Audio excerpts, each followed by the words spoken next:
104.5 The Team, your home for New York sports. Now we got the man who covers horse racing for Sports Illustrated. Tim Layden joins us. Tim, right now, what's your favorite Kentucky Derby storyline? I kind of like, there's a whole bunch of good sort of B+ stories. There's no A+ stories this year, but there's a lot of good ones. I kind of like, you got to like Antonio Sano, the guy who trains Gunnevera, the Fountain of Youth winner who, at one point in his life, he was living in Venezuela and was kidnapped and held for 36 days, which not many of us can say. And he's a really nice guy, and he's tried really hard to be cooperative with all of us. And I think it would be cool if he won. How about the story of Patch, the one-eyed horse? What do you make of this? Really, almost the underdog tale of the 20-post horse.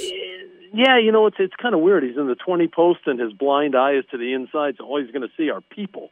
So I guess he's going to think he's running at a people race, not a horse race. But it's funny. There's been other one-eyed horses in the Derby before, and plus I don't think he runs fast enough to be a factor in the race.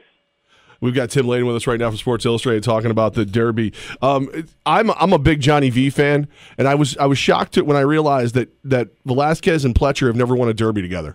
Well, Pletcher's only won one, and it was Calvin Burrell.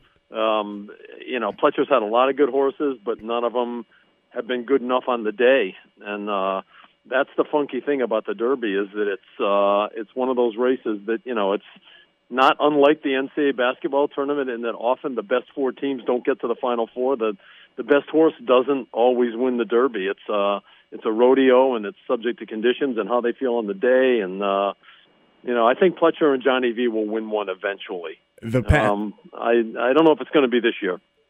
The past 4 years, we've seen favorites win the Kentucky Derby. How do you grade this field overall? Is it wide open, or do you see 1 to 2 horses head and shoulders above everybody else? Not 1 to 2, but I think, 5 or 6. I think that Classic Empire, Irish War Cry, McCracken, Always Dreaming, those 4 stand out to me as being really good. And then it doesn't drop that far off after that. And whether any of them is really good, we just don't know yet. Every horse, I was writing about this last night. It's like every horse that looks like a solid horse in this thing has a massive hole in his resume somewhere.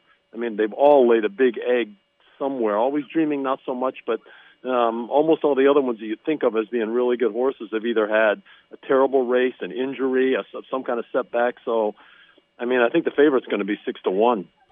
Tim Layden with us right now. So, Tim, we're here in upstate New York. Mechanicville's own Chad Brown with Practical Joke. What do you think of that horse? He doesn't seem to like to win. So, I think there's something to that. He's a horse with a lot of seconds and thirds on his resume, and clearly a class horse, a decent horse. It bothers me that last week Chad started messing around with blinkers in training. It's like Gervin, the Louisiana Derby winner. He's been swimming and he's got a different kind of shoe on his foot. I just don't like horses that are being experimented with or played with in the last 2 weeks before the Derby. And it just makes me think that Chad isn't totally confident in his horse. It's clearly a talented horse. Wouldn't be stunned if he won the race, but I would not go too deep in my wallet for him. I was able to cross off going to the Kentucky Derby in Louisville off my bucket list in 2013. For those who haven't had a chance to go to the Churchill Downs, how would you describe it to a horse racing fan and an overall sports fan? It's kind of like, the Super Bowl meets the Final Four meets, Coachella or Woodstock, whatever massive rock festival you want to use. It's just, it's 160, 170,000 people. And if you were here in 2013, it was also pouring rain all day. I remember. I was wet. It's just a crazy, crazy atmosphere. There's a very, very high level of inebriation, by like noon. And so it's like it's a pretty wild scene. And really people think that it's sort of an event for the rich and famous and wealthy, and that's a very small percentage of the people that are here on Derby Day. It's kind of something for, a lot of the common people that just love horse racing and love sports and love a big party to be a part of. And, it's not like anything else. It really is something that it's worth experiencing once, especially if you've enjoyed watching horse racing from afar, or if you're somebody that goes to Saratoga and you want to see the other side of the coin. This is a good way to do that.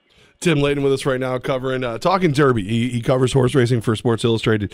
So I'm one of the guys. I like to hit the OTB early in the morning and pick a couple ponies. Who is the horse you like the best to win the Derby?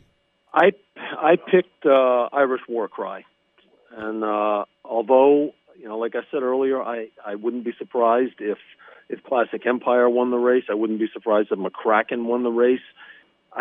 Not to get too horsey about this, there doesn't appear to be much pace in the race, so you've really got 6 or 7 or 8 horses that all want to be in third place. And as John Sheriffs, who trains Gormley, and obviously the great Zenyatta in a previous life, he said that there's only 1/3.